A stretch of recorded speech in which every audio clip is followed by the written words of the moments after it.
Kamala Harris has expressed her sympathies for the Palestinian people and what they're going through, but nice words is not enough. We want action, and that's why we're here saying that she should call for an arms embargo. She should say that the United States should not be giving this rock-solid support to Israel. She should say that the U.S. shouldn't be vetoing resolutions at the United Nations.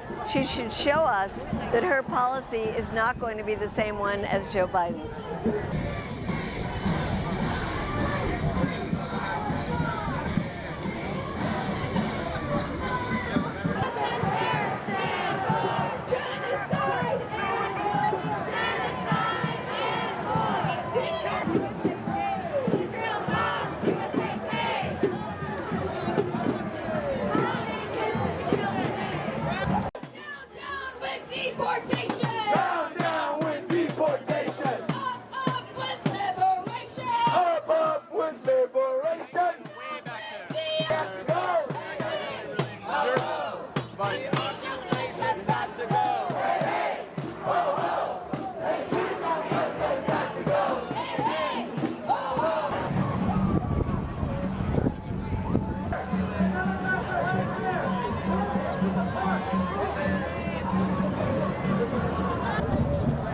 Well, I don't think, unless Harris and Walz show something that to me is tangible, I cannot vote for Harris, and I certainly won't vote for Trump. Ethnic cleansing is a crime! Free, free Palestine! Free Palestine! Free Palestine! CPD, KKK, IOF, they're all the same! CPD, KKK, IOF, they're all the same! CPD, KKK, IOF, they're all the same! Free, free Palestine! Free, free Palestine! Free, free Palestine! Free, free Palestine! Free! If we don't get no justice! If we don't get no justice! Then they don't get no peace! Then they don't get no peace! Well, I definitely will not be voting for Kamala. She's been his right-hand man, and we've heard her stance on Israel. That's a big game changer for us. If they're not going to change their policy on Israel and supporting them with all arms and keep giving them billions and billions of dollars to commit genocide in our country, I cannot have no conscience to vote for her.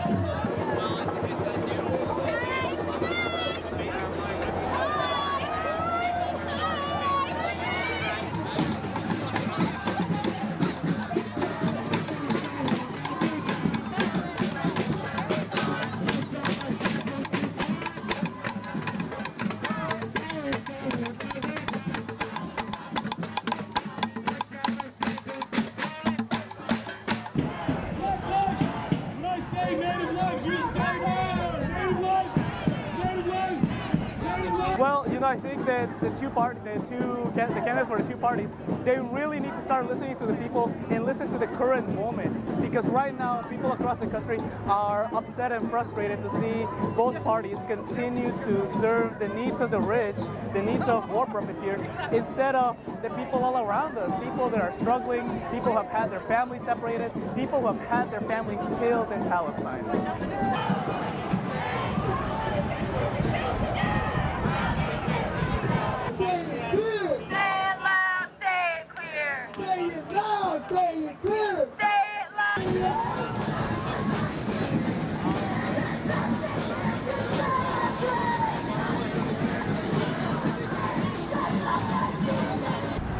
Pelosi and Schakowsky and Durbin and all the top Democrats are complicit.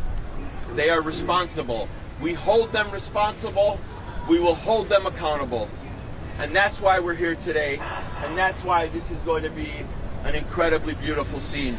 We've got wonderful speakers in this press conference. We're going to have wonderful speakers from the stage later on as well. And I want to introduce a person who's done incredible work as the main press coordinator for the Coalition of March on the DNC, my partner, Fayani.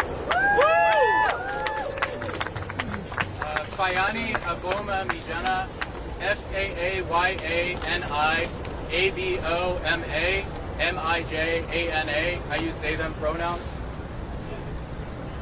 I'm here to say that the Black Liberation Movement in the U.S. stands with Palestine and demands an end to all U.S. aid to Israel. We also demand a stop to police crimes and community control of the police now, as well as all the other people's demands raised by our coalition. Right now, there's a horrific genocide of Palestinians taking place that's being aided and abetted by the Democratic Party leadership and its representatives, and Genocide Joe, Killer Kamala Harris, and Baby Killer Blinken. These genocidal politicians would rather that they have their celebratory affair over in the United Center unbothered, despite its funding of the Israeli genocide that's left at least 40,000 Palestinians dead, 2 million displaced, and the entire Gaza Strip reduced to rubble.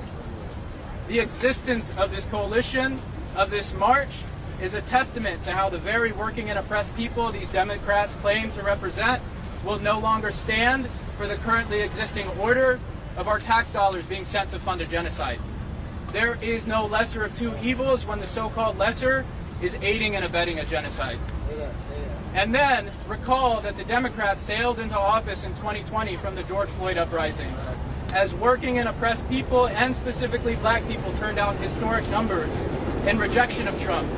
And yet Biden and Kamala's promises of passing the George Floyd Justice and Policing Act never materialized. In fact, they only sent more money to police around the country to further brutalize us, while at the same time in 2023, police in the U.S. killed more people than ever. Say her name, Sonia Massey. Sonia Massey! Sonia Massey! Sonia Massey! Our experience tells us that if anything were to change in this country, the source of it won't be from within the Democratic Party.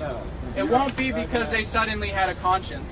It would be because groups like the U.S. Palestinian Community Network, the Coalition for Justice in Palestine, the Chicago Alliance Against Racist and Political Repression, the Legalization for All Network, Voces, Students for a Democratic Society, and many more, built a mass movement so powerful that it forced these genocidal politicians to yield to our demands. And if they don't, we'll take power ourselves. That's it. This march is one step of many in building our movement. Right. All power to the people. All power to the people! Oh, yeah. Up next is Christine Newman Ortiz, the Executive Director of Voces de la Frontera Action, a nationally renowned immigrant rights organization from Milwaukee.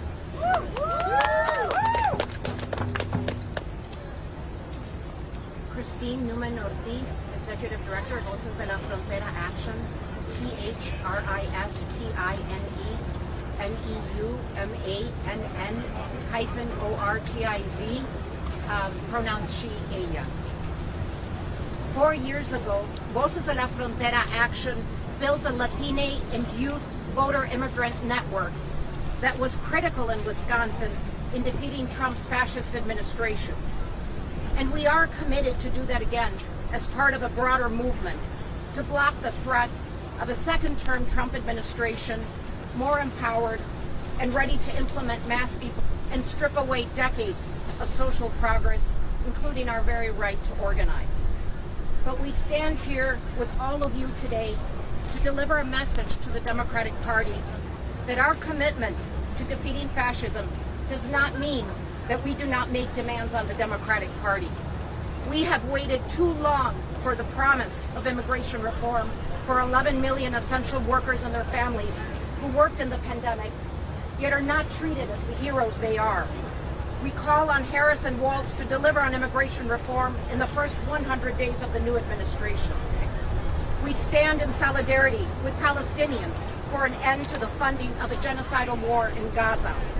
As immigrants, we too understand the role of the U.S. government in supporting dictatorships abroad to serve corporate interests, whether that is backing Israel to serve oil companies in the Middle East, or banana companies in Guatemala in the 1980s that conducted their own genocidal war against the largely indigenous people, or economic policies like NAFTA that forced people to migrate. We know that an independent movement from below that is in solidarity with each other is the only way we can build enough power to defeat fascism and advance a real democracy. Immigrant rights is women's rights. Immigrant rights is LGBTQ rights. Immigrant rights is workers' rights. Immigrant rights is human rights. Si se puede. Si se puede. Thank you, Christine. Next up is Victoria Hinckley. Victoria is a student organizer with Tampa-based Students for a Democratic Society and was recently expelled from the University of South Florida for being a leader in the Solidarity encampment on campus. Hello everyone. As Bayani said, my name is Victoria Hinckley. That's first name Victoria, V-I-C-T-O-R-I-A. Last name Hinckley, H-I-N-C-K-L-E-Y. I'm 22 years old. I'm a student organizer with Students for a Democratic Society, and I go to school at the University of South Florida in Tampa. Students for a Democratic Society is really proud to be a part of the coalition to march on the RNC and to be leading in the student contingent here today. And we're marching on the DNC to demand an end to all US aid to Israel, to demand that the genocide in Palestine be ended now. We've seen continually the Biden-Harris administration support genocide abroad by funding the IOF, by funding the Zionist State of Israel, by continually sending arms and billions and billions of dollars to fund this genocide. And we've seen them also attack the student movement for Palestine here at home with passing bills against protesting, calling students terrorists, saying that we deserve to get deported, encouraging violence to be used against us by the police on our own campus. And this past spring we saw a historic nationwide student movement for Palestine. We saw students build encampments at their campuses, and this was a really historic student movement, a very historic anti-war movement supporting the liberation for Palestine, supporting demanding divestment from their universities who are complicit in this genocide. And we saw students come out in thousands to support this encampment, so we know that students across the country stand with Palestine. They're demanding an end to the genocide and an end to US aid to Israel. And we also saw a very violent response from university administrations and from police. We saw people be tear gassed at my own school in Tampa at our encampment. We were tear gassed and we had rubber bullets shot at us. Shame. Shame. So we saw this horrible violent response, but despite that, students still came out in droves. They didn't care if they were going to get tear gassed, they didn't care if they were going to get arrested. They were there to stand with Palestine, they were proud to stand with the resistance. And after that encampment movement, we saw horrible political repression take place in the forms of attacks on the student movement. In my own chapter, we had my fellow SDSer Joseph Chari was suspended for leading the encampment that day at the University of South Florida, and he's an international student, so they're now threatening him with deportation. Shame.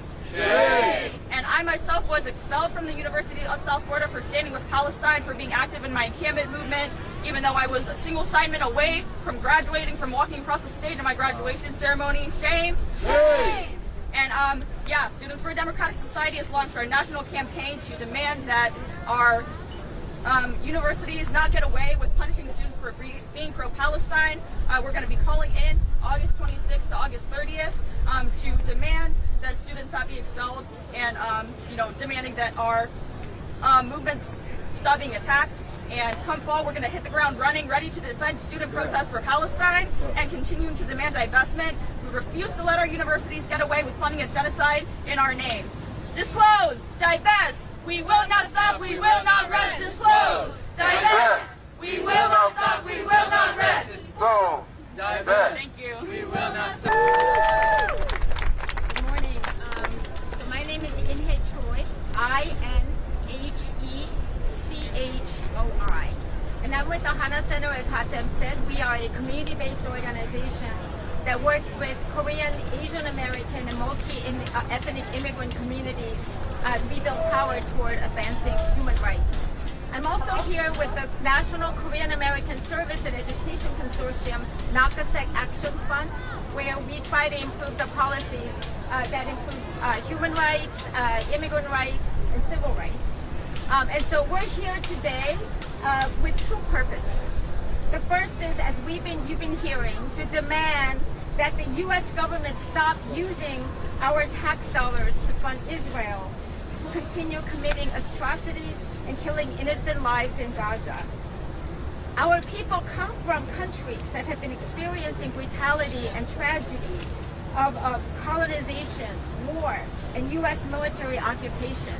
In fact, U.S. troops are still in Korea and in the Philippines, and they must withdraw to make sure that there's peace in those lands. And so what's happening in Palestine feels personal to us. And so we stand with millions of other Americans who are not here today, but all over the country today and this week, to say that we demand that our own government, that actually has the power to stop genocide in Gaza, actually stop it immediately. We're also here to hold our legislators and the Biden administration accountable by demanding that they do their job and not play politics with immigration. They make promises, as we all know, and once they get in, they don't do their job. And in fact, they make it worse. We all know that. It's broken record, but it keeps happening, right? So, in fact, we all know that this country cannot function without immigrants. A recent study was released by the Taxation and Immigration Policy that found that in just 1 year, undocumented immigrants contributed 96.7, almost $100 billion in taxes to the federal, state, and local governments. So actually, America cannot afford to lose immigrants. Politicians know very well about taxation and representation. So to them, we're here to say that we're not paying you to be all fancy and boastful and joyous among yourselves inside the convention or outside the convention. We are here to say, do your job, make policies that protect and support immigrants and all other marginalized communities as well. And finally, we really urge the city of Chicago to grant us a 2.1-mile route that we need. Let's make different history. That in 2024, the city of Chicago supported and facilitated a safe,